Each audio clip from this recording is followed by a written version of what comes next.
So,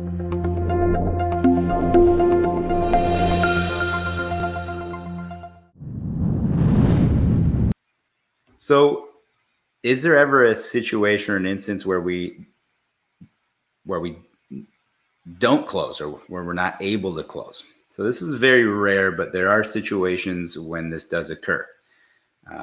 One of the biggest reasons we're not able to close is if there was some information that was misrepresented to us. So, for example, if we go and we pull title and we find out that the property is actually not owned by the seller, but it's say maybe owned in a partnership, and the other partner is not aware that one of the members is trying to sell it. That's an instance where we're not able to close, right? We're not going to pay if we're not going to get legal title to the property.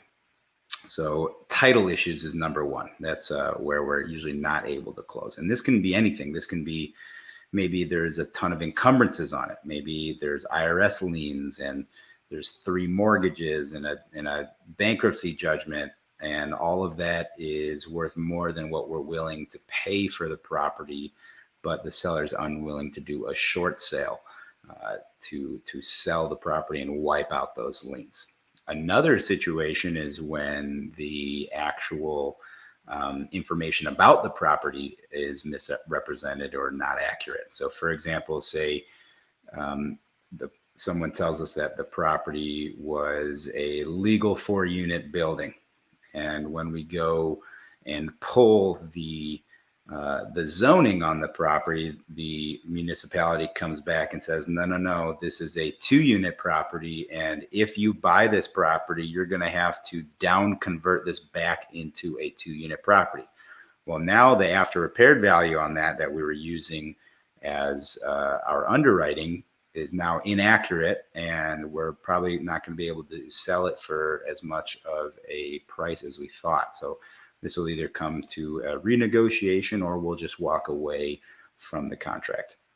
Another thing is when we have sellers that are unwilling to allow us to get into the property until we're under contract. And say, for example, they say, oh, everything inside is brand new, nothing needs to be done. And then we walk in and we find out that the house, needs $100,000 in repairs. At that point, then we either have 2 options: we either do not close or we request a price change in the amount of the repairs that we were not made aware of.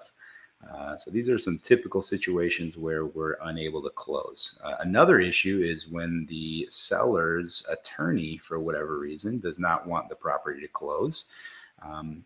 Then we end up getting a cancellation letter from the seller's attorney. So very rare that this happens. We close anywhere between 75 to 150 properties a year, and properties will usually fall out maybe 1% to 2% of the time. So very rare situation, but it can happen.